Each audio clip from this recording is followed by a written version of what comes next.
Un saludo para todos.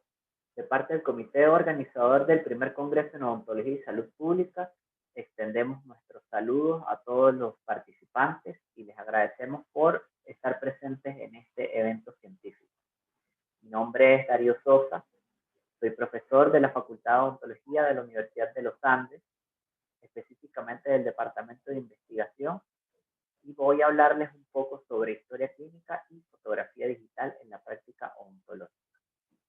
Desde mi punto de vista, estos dos elementos nos sirven para brindar a nuestro paciente una atención individualizada que nos va a llevar a un correcto diagnóstico, pronóstico y plan de tratamiento para mejorar su calidad de vida.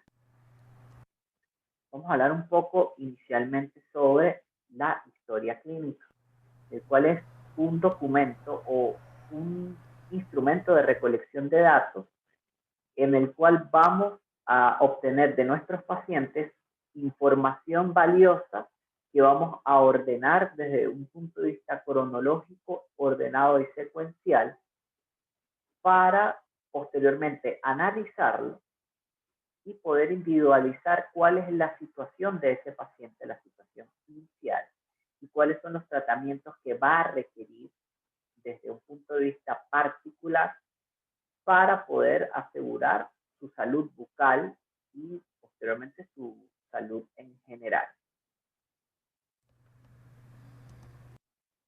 Definiciones de autores califican a la historia clínica como un documento fundamental que se recoge una descripción ordenada, completa y precisa de la experiencia que el odontólogo obtiene en su relación directa y técnica con los pacientes.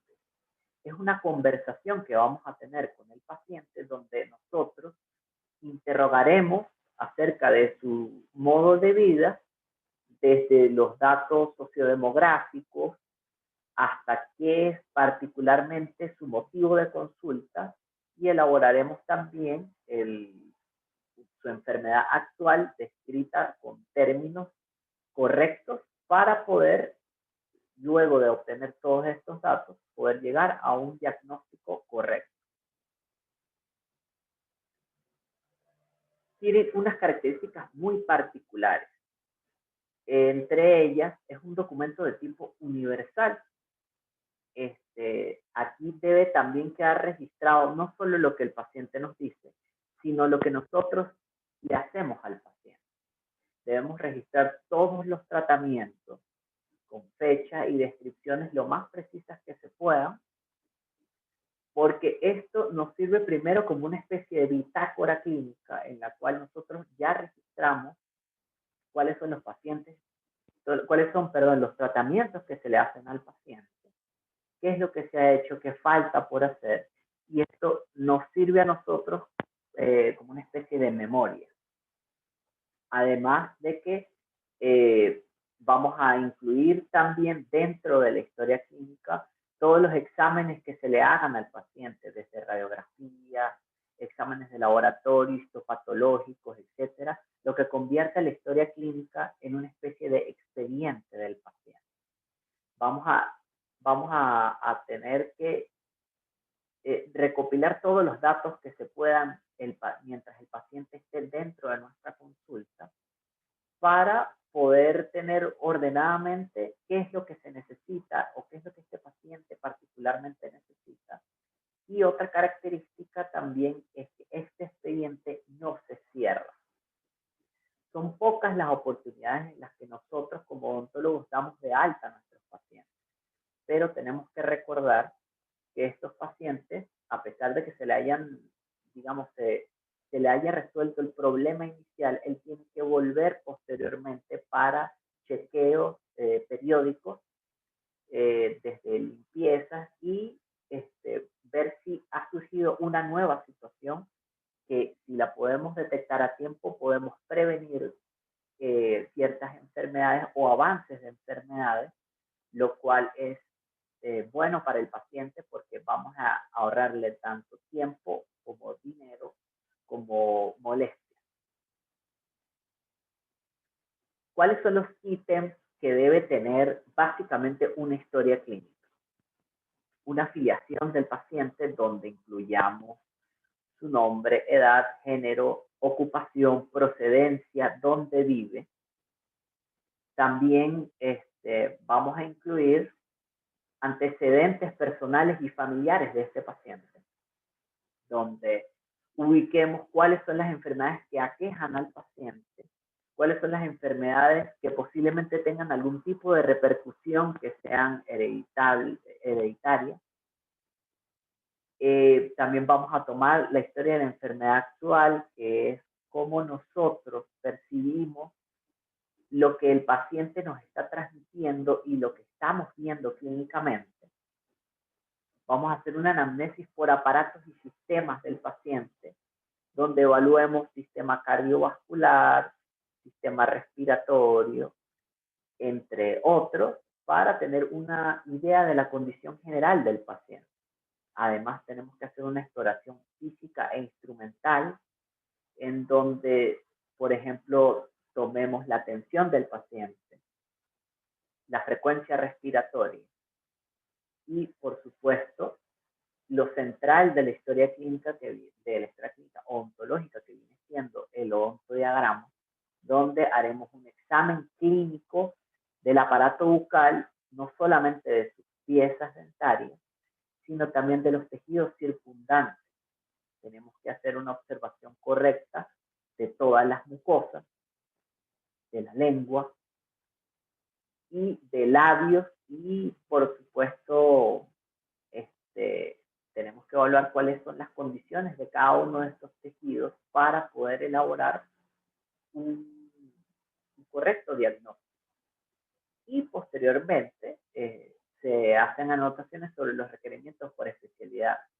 Si nosotros podemos determinar que hay que realizar una extracción o hay que hacer una referencia, o posiblemente, si ya el paciente viene con su radiografía, podemos determinar si una caries profunda ya hay que realizar una endodoncia, entonces podemos hacer una ficha específica por especialidad. Si somos especialistas, tenemos que tener un instrumento aparte, sino hacer la referencia al especialista que se requiera. ¿Cuáles son las funciones principales de la historia clínica? Podemos contar la asistencial, que es una elaboración de diagnóstico, pronóstico y plan de tratamiento a partir de los datos que obtuvimos del paciente y del análisis de estos datos.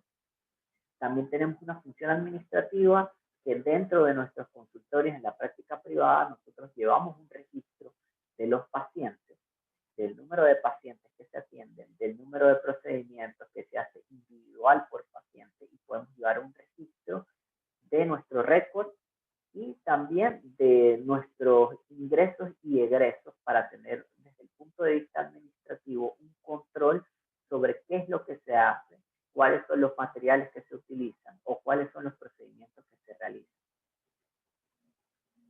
También podemos utilizar la historia clínica como una especie de control de calidad, donde nosotros hagamos un registro de la evolución de los tratamientos, cómo llega el paciente inicialmente y posteriormente cómo va avanzando dentro de su tratamiento, y podemos hacer evaluaciones desde el punto de vista de longevidad de tratamiento.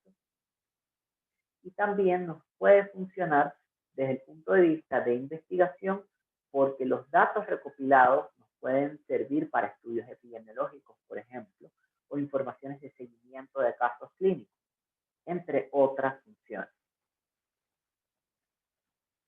Quiero aclarar con esto que la historia clínica no es una ficha. Una ficha es un estudio más particular o más, ¿cómo lo puedo decir? Más resumido de nuestros pacientes, en una, máximo 2 hojas. En cambio, la historia clínica tiene más datos que podamos llenar, o sea, una recopilación un poco más amplia, más detallada de la situación de nuestros pacientes, por lo cual no es lo mismo una historia clínica a una ficha clínica. ¿Cuáles son los principales problemas que nos encontramos a la hora de hablar de historias clínicas? En cuanto al documento, es que no existen documentos documentos estandarizados de historia clínica. Si revisamos dentro de nuestros colegas, por ejemplo, les preguntamos de dónde obtuvieron sus modelos de historia. Unos dicen que de otros colegas, otros dicen que lo obtuvieron de internet, otros dicen que lo han modificado a partir de los modelos obtenidos en la Facultad de Odontología, entre otras situaciones. Y los apartados a veces no están elaborados de manera correcta o no tienen el espacio suficiente para poder vaciar correctamente y completamente los datos. Son cuestiones que atañen al documento que pudiesen repercutir en la obtención de los datos de forma correcta. Y en cuanto al clínico, los principales problemas son que a veces digamos, por rapidez, omitimos la realización de la historia clínica, lo cual no debería hacerse. Es recomendable a todo paciente realizarle su correcta historia clínica, así simplemente vaya por una revisión, simplemente vaya, por ejemplo, por una limpieza. Es necesario que se llene correctamente la historia clínica y también, además, la falta de precisión de la información. Hay veces que por rapidez o por pena, nosotros los clínicos omitimos preguntar cosas. Por ejemplo, las cuestiones de orientación o de orientación sexual, o también del número de parejas, o si la persona ha tenido infecciones de transmisión sexual. A veces a los clínicos pudiese darnos pena y omitimos estas situaciones que nos pueden ofrecer datos muy importantes. Recordemos que nosotros somos personal de salud y debemos recopilar esto con fines clínicos y con fines de ayudar al paciente.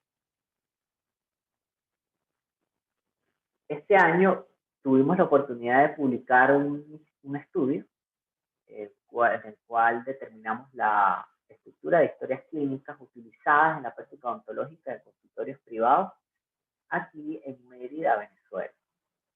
Y obtuvimos que las secciones que más se repetían son la identificación institucional, donde va el nombre del consultorio o el logo, el título del documento, que se incluye como historia clínica odontológica, la fecha en que es realizado o abierto este documento, la identificación del paciente, anamnesis, los valores del paciente, diagnóstico, plan de tratamiento, observaciones generales, datos que en otros apartados no se incluyen, sino que se crea un apartado de observaciones donde se colocan datos que sean de importancia para el tratamiento, un registro de actividades realizadas, el banco de firmas donde tanto el odontólogo como el paciente incluyen sus firmas para darle un carácter legal, y anexos que pueden ser las radiografías, o exámenes imaginológicos, exámenes de laboratorio, entre otros.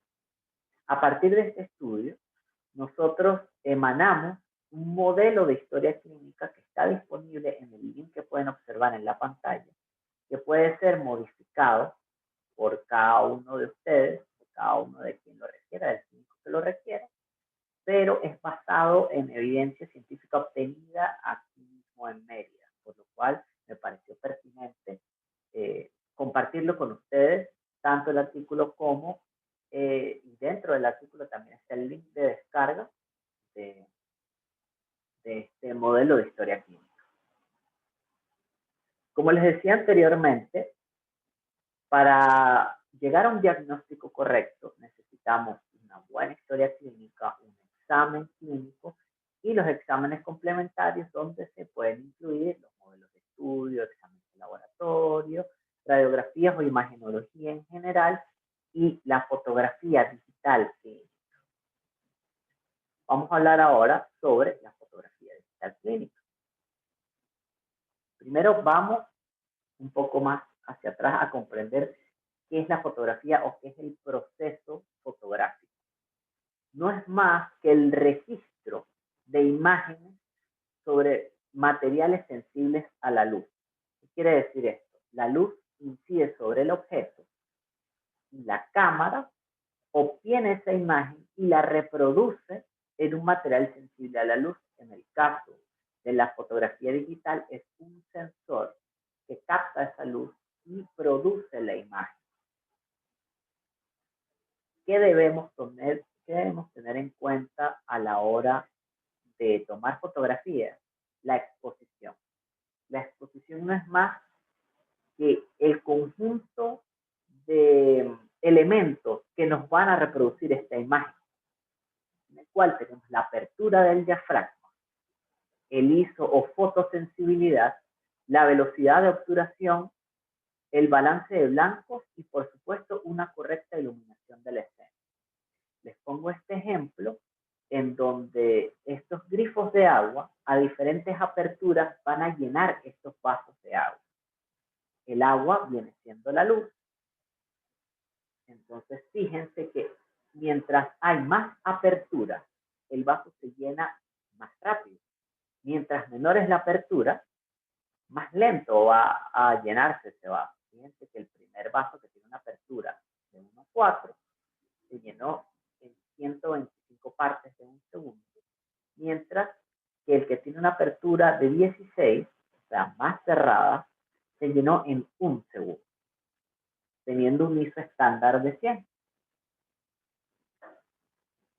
Los avances de la fotografía están revolucionando el modo en que la odontología o que el odontólogo diagnostica, trata y se comunica con pacientes, colegas y además con sus técnicos dentales.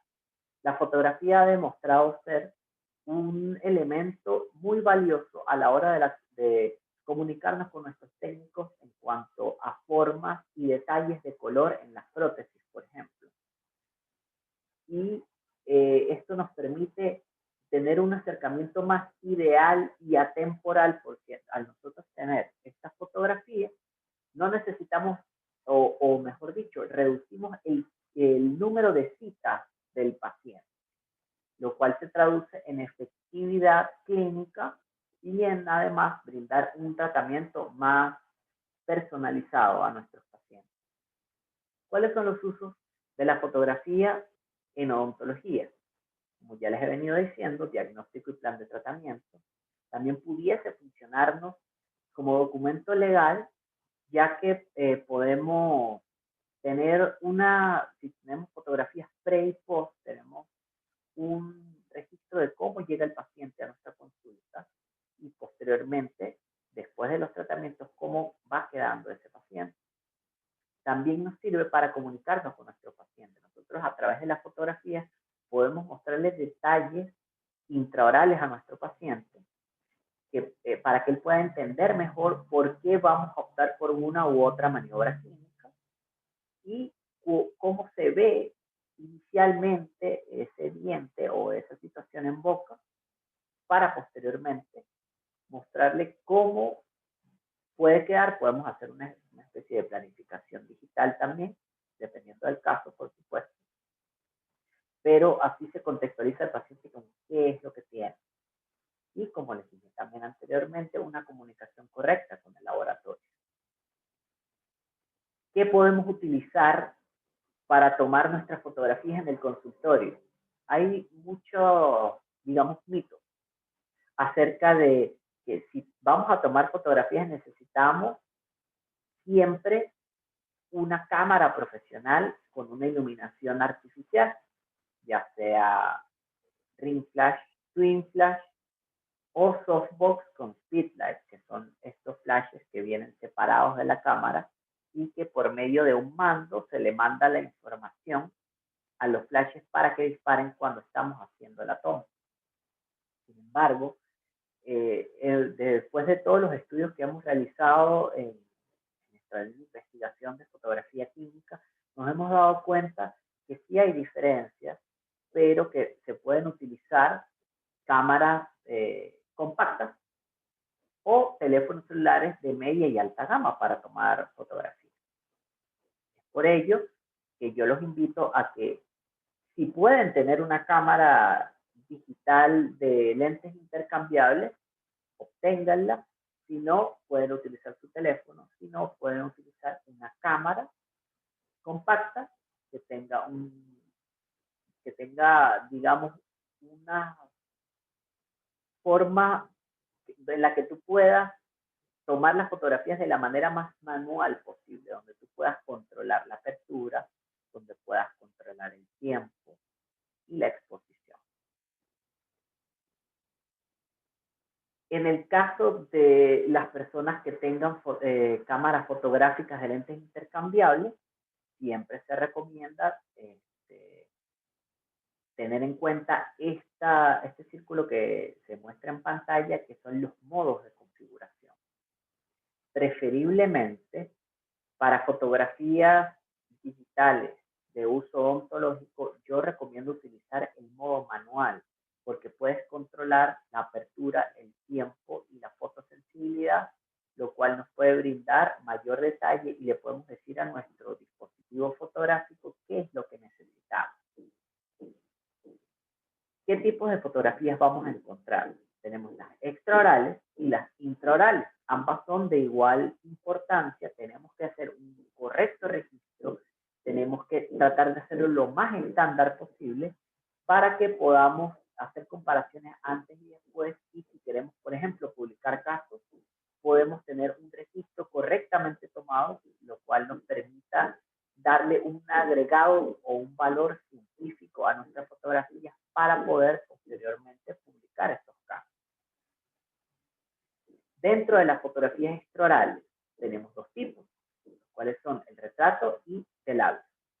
Retrato, por lo general, se estila a hacer uno frontal, de labio en reposo, con su sonrisa forzada, vista lateral derecha e izquierda y a 45 grados. Otros agregados pudiesen ser una submentoniana, dependiendo si queremos ver un aumento de volumen, por ejemplo, en una de las caras o en algún sector del cuello, por ejemplo, podemos tomar esta submentoniana. Y dentro de los labios, tenemos que tomar un sellado labial, una sonrisa forzada de frente, sonrisa de perfil derecho e izquierdo y a 45 grados. Estas son, por lo general, las fotografías que se toman como registros normales o estándar dentro de las fotografías extraorales. Dentro de las fotografías de retrato, siempre es importante tener un registro horizontal en el cual vamos a tomar la fotografía. No vamos, si esta es mi cámara, por ejemplo, no la voy a tomar así, sino la voy a tomar así. El límite superior debe ser la parte superior de la cabeza, el límite inferior dentro de lo posible la barbilla o un poco más abajo de la barbilla. La nariz del paciente debe estar en toda la mitad de la foto. El fondo tiene que ser lo más uniforme posible. Todavía hay discrepancias entre usar fondos blancos, fondos negros, fondos neutros, fondos azules o verdes, pero por eso yo dejo abierto a que sea un fondo lo más neutro posible en el sentido o estandarizado. Por ejemplo, yo tengo ahorita un fondo blanco, la fotografía que se ve en pantalla tiene un fondo blanco, que no se vean elementos distractores, que sea lo más uniforme posible y tratar de llenar el encuadre lo más que se pueda, que quiere decir acercarnos a nuestro paciente teniendo los límites superior e inferior, pero que se llene todo el cuadro de la foto lo más que se pueda y evitar sombras dentro de la medida de lo posible, con iluminación natural o con iluminación artificial. Debemos estar totalmente a nivel del paciente. Si el paciente es muy alto o es muy bajo, le indicamos que se siente, nosotros nos sentamos. Debemos enfocar a los ojos del paciente a una distancia aproximada de 1.5 metros, dependiendo del aparato fotográfico que tengamos, podemos acercarnos más o alejarnos más. Y debemos también tener en cuenta la posición del paciente, en la cual la línea formada entre el agujero intraorbitario y el trago de la oreja deben estar paralelos al piso. Esto nos va a servir para indicarle, para que el paciente esté en una posición lo más recta posible y así poder tomar correctamente una fotografía a nivel. debemos tener en cuenta siempre la configuración de nuestra cámara, siempre revisar la configuración de nuestra cámara, tomar en cuenta cómo es la iluminación de la escena y tener una correcta técnica fotográfica. Fíjense que aquí les presento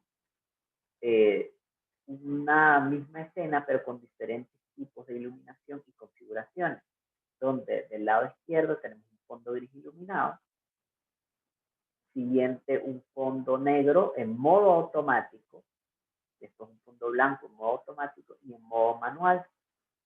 Todo esto se puede lograr dependiendo de la configuración de la cámara, de la iluminación de la escena y una técnica. Entonces, yo les recomiendo en la medida de lo posible utilizar un modo manual y una correcta iluminación, ya sea natural o artificial. Fíjense lo que les hablaba de la línea paralela al piso, para que se den cuenta de la posición del paciente importa mucho. Fíjense cómo se alteran los ángulos de acuerdo a la posición del paciente. En cuanto a la fotografía extraoral del labio, tenemos la fotografía en reposo de vista frontal y la sonrisa forzada de vista frontal. ¿Qué parámetros debemos tener en cuenta? El centro vertical debe ser el filtro. El centro horizontal es la línea entre los dos labios o el plano incisal. Hay que llenar el encuadre lo más que se pueda. Y tenemos que tener una adecuada profundidad de campo. Para los que no sepan, la profundidad de campo es todo el rango de visión que se vea enfocado en una foto. ¿Cómo lo logramos? Cerrando nuestro diafragma, no lo más que se pueda, sino de acuerdo a la iluminación, tenerlo cerrado entre, por ejemplo, de 11 a 16 aproximadamente, para que todos los dientes se vean nítidos. El problema de cerrar el diafragma es que tenemos que aumentar el tiempo de exposición o utilizar iluminación adecuada porque está entrando menor cantidad de luz. Entonces tenemos que tener en cuenta siempre eso. Fíjense en esta fotografía, donde si variamos la angulación, no vamos a tener una fotografía correcta. Al tener una angulación distinta, nosotros en este caso, del lado izquierdo, se está tomando la fotografía desde arriba, no se está llenando el cuadro y se están generando unas sombras por parte del labio de acuerdo a la incidencia de la luz sobre la sonrisa del paciente. Entonces, si estamos a nivel, iluminamos correctamente, podemos eliminar esas sombras y tener una exposición correcta de la imagen. Las fotografías intraorales las podemos tomar con retractores o sin retractores, también dependiendo de la técnica del clínico, y también podemos utilizar espejos. Los espejos se utilizan sobre todo para las vistas oclusales, tanto de maxilar superior como de maxilar inferior. Necesitamos básicamente espejos bucales, intraorales, retractores bucales. También podemos optar por estos objetos que vemos en la parte inferior de la lámina, que son los contrastadores que nos generan un fondo negro. Por ejemplo, para hacer planificación de diseño de sonrisa, para tomar color, es bueno utilizar estos contrastadores. Y por supuesto, tener una correcta configuración de la cámara. Fíjense esta imagen que saqué del artículo de Amat, en el cual podemos observar diferentes tipos de detalles intraorales dentro de la imagen fotográfica, ¿no? Podemos observar lesiones, tanto de tejidos blandos como duros. Podemos observar color, podemos observar disposición de los dientes dentro del arco. Podemos observar incluso fracturas que a simple vista quizás no sean muy evidentes, pero a nivel fotográfico podemos hacer un acercamiento más profundo y podemos darnos cuenta de esos pequeños detalles que puedan tener. Podemos ver pigmentaciones melánicas, podemos ver translucidez en los bordes incisales, podemos ver claramente la unión mucogingival de estos pacientes, entre muchos otros detalles. Podemos ver el margen gingival, el puntillado de cáscara de naranja en el caso de periodontos, digamos, sanos. Podemos ver distintas cosas en una sola fotografía que nos pueden ofrecer otra información, tanto a nosotros como al paciente como al técnico. Podemos ver incluso cualquier detalle más cercano a mayor posibilidad desde un punto de vista de macrofotografía. Podemos ver muchas más cosas. A continuación les presento este video en el que se realizan varias tomas fotográficas para una secuencia de tomas intraorales, de cómo nuestro ayudante nos hace la separación, nosotros realizamos la toma frontal, podemos ver frontalmente al paciente. Luego utilizamos los espejos para las laterales, nos ayudamos tanto del paciente que pueda hacer la separación y nuestro ayudante que con la jeringa triple evite que los espejos se ahumen. Tomamos una fotografía y podemos tener una imagen clara sobre la lateralidad de la lateral. Vamos al otro lado, volvemos a seguir ayudando.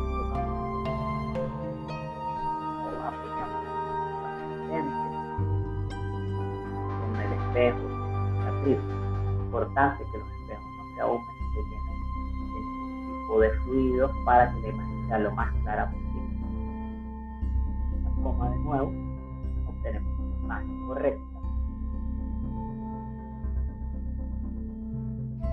Posteriormente, ya se está utilizando otro tipo de separadores, pueden ser los separadores normales cortados a la mitad, para incluir nuestro contraste, que era el que les hablaba hace rato, para hacer una toma única en la parte superior, podemos obtener, por ejemplo, para tomas de color, para observar bien las formas que tienen, o hacer una presentación digital, por ejemplo. Ahora se va a realizar la toma en el superior, vamos a pedir ayuda y a nuestra asistente. El computador se realiza la toma en la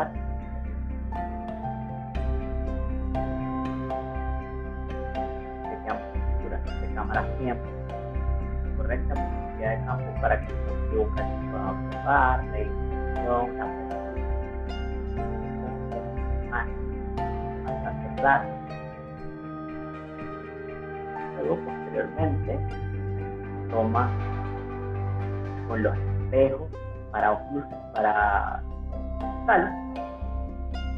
Debemos hacer uso de la para evitar que aún el espejo.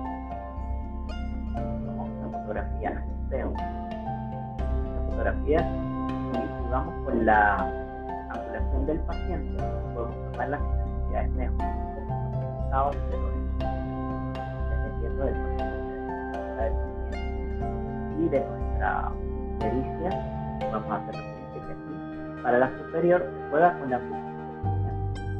Nos ubicamos detrás y realizamos la toma fotográfica.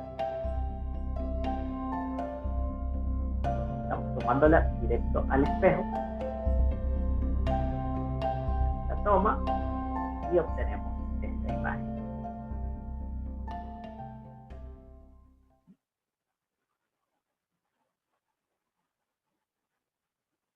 En cuanto a historia clínica, ¿qué recomendaciones les podemos presentar?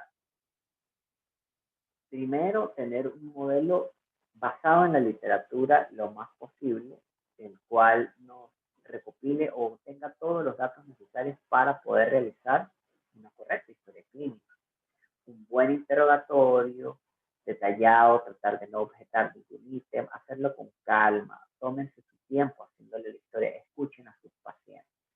A veces en estas conversaciones pueden salir algún dato muy importante que nos pueda ayudar a nuestro nuestro diagnóstico y plan de tratamiento.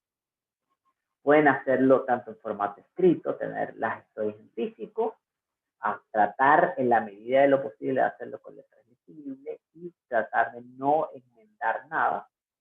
O podemos hacerlo en formato digital.